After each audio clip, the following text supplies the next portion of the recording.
Hi, I'm Lavi, and you are watching the TruthTube Files. Well, let's see here this story of this woman that she matched with 4 men on dating apps, and they ended up being all scammers. Well, okay, this is more common than we imagine, and wow. So let's see here. Let's meet this woman here, but before that, let's drink some water. Drinking water is so important for everything. So, oh my God, stay healthy, drink water, and stay safe. Keep your wallet safe, please. All right, this lovely lady here is Julie Osgood. She decided to try mother dating for the first time a few years after losing her partner of 38 years for vid. Well, a few years after losing her partner of nearly 40 years to vid, Julie Osgood decided she wanted to give a modern dating world a try. Well, this is could be very dangerous, even if you meet somebody organically, like in a store, in a church, or a friend's house, parties, in a pub, or I don't know, and for example, by accident, like somebody hit on your car and you ended up dating this person. I saw this happening, okay, before with friends. But anyway, you need to stay safe. You need to protect yourself, especially you have kids and elder parents. And most of all, you need to protect your life. Sometimes not just money. Sometimes is your life, your entire life. But the experience left the 60-year-old from Middleton resigned to staying single because the first 4 men she matched with all turned out to be scammers. Oh, this is unbelievable. 4 men. All right. Julie had been with her partner Tony Donahue from the age of 17 until his death in November 2020. My God, so sad. Described signing up to a dating app as a really big step. While she worked out each fraudster's true intentions before parting with any cash, she said, "I'll never ever go on dating website again. I just don't know where you mean to meet genuine people." In my previous videos, I was talking about these cases of people who met in person, and this person was living a double life, sometimes a triple life. And anyway, okay, let's go here. Let's continue. All right, so Julie says she wanted to speak up to help prevent other people falling victim to similar scams and to put pressure on dating sites to take action. According to figures obtained by BBC last year, the amount of money lost to romance fraud cases reported to action fraud went above £92 million in 2024, up to £82 million the year before. Actually, this kind of romance scams, online dating apps and stuff like Instagram or social media in general, even LinkedIn, So those people are collecting, more than $1 billion a year with this kind of romance scams, sadly. Well, okay, so the first 3 times Julie was targeted on the same dating app, she said each scammer followed a similar playbook. He has been awful. I feel like the sky is falling. It's horrible that they are putting my family through. Today, the judge's decision wasn't in our favor. On the contrary, they decided to freeze all my bank accounts under the pretext that I haven't paid taxes in France for 3 years. I tried to explain to them that I no longer live in France and that I pay taxes in the UK, but they wouldn't listen. So those messages of financial woe from a man Julie believed to be scamming her. Any doubts about this? Pictures of the man Julie had matched with, shared with the BBC, showed telltale signs that they have been generated by AI, artificial intelligence, such as jumbo lettering on text in the background. They all start with similar stories, she said. Yes, always unbelievable stories. Like, oh my God, I got involved in a car accident and we are in a hospital and I cannot pay the bills and my money is frozen and blah, blah, blah. Okay. Let's move on here. They have all been widowed except for this one who said he was divorced. But they all seem to have teenage daughters who tend to live with their mother. It starts off normal, probably for like a week or two, but then they've either got a go away on a business trip. While they were on a business trip, he lost his briefcase and he needed help with something. It takes them a few weeks to actually ask for anything. I think Julie will become expert in romance scams, working for FBI or something, my goodness. After her initial disappointing foray into online dating, Julie gave up.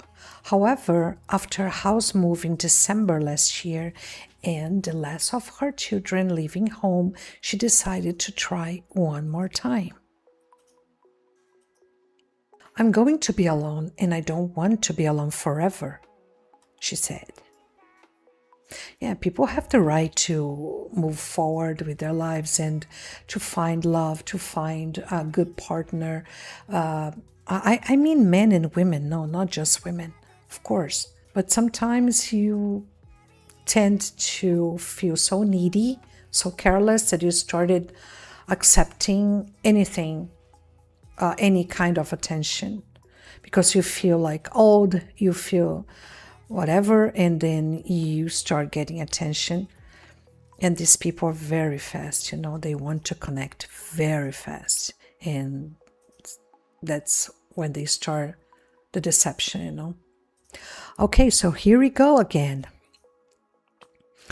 This time, Julie signed up to a dating app aimed at over 50s called Our Time. Soon, she matched with a man using the name Franck. In good shape and with fair hair, Franck told Julie he was an architect who had come to UK from his native France 3 years earlier. Again, Franck claimed to be divorced and have a teenage daughter, but seemed genuine, and after chatting on WhatsApp for a couple of weeks, Julie wanted to ask if he would meet for a drink to see if he was a real deal. She said, I thought this is a way that I can tell if you are real or not real. And it was like, yeah, that would be great. But then about 4 days after, all of a sudden, he had to go away to France. And I thought, here we go again. This time, Julie played along to see what Franck's ultimate intentions were. And because if he's talking to me, he's not doing it to anyone else. If he's talking to me, he's not doing it to anyone else. What he wanted soon became clear. The person behind the account began to spin a story about fighting a court case relating to his late father's estate, and then claimed a ruling that had gone against him and that his bank accounts had been frozen. In messages to Julie, Franck said the situation was destroying me mentally and emotionally. Oh, accusing me of lying. Julie is still playing along, offered to travel to Paris to hand over £20,000 cash, which she said she had withdrawn to pay for builders. She sent him flight details and they arranged to meet at arrivals, but Julie never got on the plane. I'm starting to love her here. Very well, Julie. There was probably someone waiting there to mug me, she said. Julie strung the scammer along for 2 hours before he gave up. She said Franck accused her of lying about being friends and demanded her location and hotel room. She said she reported the case to Greater Manchester police, who have been contacted for comment. Asked why she wanted to share her story, Julie said, I'm annoyed because it's 4 times and I just think, give me a break. I agree. Obviously, they are going to do it to somebody else, and somebody else might not be as lucky and part with a lot of money. Julie has since reported the account to Our Time. In an email sent to Julie and shared with the BBC, Our Time said, our members' safety is our top priority. And we aim to create a safe and friendly environment for all users. The service requested more information on the account and said if the police wanted their help, they would assist the investigation in any way we can. The BBC contacted Our Time for further comment. Julie said the experience had knocked her confidence. I've given up now. I'm just going to stay alone, she said. I never thought I'd be a widow at 54. Oh my gosh, she's my age, 54. Oh, I never thought my partner would pass off with. He never even got a cold in his life. But you know, stuff happens, doesn't it?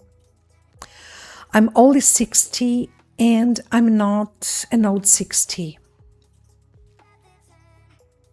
Oh, sorry. Oh, she was widow at 54, now she's 60. I am still 54, by the way. Actually, in some months 54, but anyway, it's okay. Okay, so never thought it should be left alone. Forever does fill me with dread, but where do meet somebody? I don't know. Okay. All right. So let's come back here with her lovely picture, lovely lady. Oh my goodness, I hope she does well. Anyway, how do you meet people? You can meet people. You have the right to, but dating apps, you need to be cold blood to go for dating apps. Somebody who wants to move very fast, or somebody who wants to ask for your details, or somebody who is in another country. Oh my goodness, there are plenty of people in UK. You don't need to import a scammer for a visa or for money or for a passport, for anything. You don't need this kind of problem. You don't need that. So you can meet people over there. You just need to, focus on yourself and stop thinking that you need somebody, or yeah, I need to be alone because I'm not lucky. So this is not the case. This is not the case. When you stop, oh, believe me, okay, by personal experience, personal experience, believe me, when you stop thinking about, focus on the problem, you start having the solution. So the solution goes on your lap, goes in your hands, for you to hold it, for you to grab it, and for you to go for it. So you need to stop thinking about in a problem. Oh, I will be alone. Oh, I don't have, how can I meet people? I don't have anybody, I'm alone. Stop doing that. Start being focused on your life, on your personal development, and then you meet someone. As Dwayne Dyer, oh, I love him, and he's no longer with us here in this earth, but he left with a very one of my favorite quotes from him is when you start changing your mindset, everything around you changes. So it's not a miracle. It takes effort, but it's totally possible. So let me know what you think here in the comment section. And if you want to take a look at my website here, TruthTubeFiles.com. Yeah, thank you for watching. See you next time. Stay with me and share if you want to see another story covered. Okay, thank you.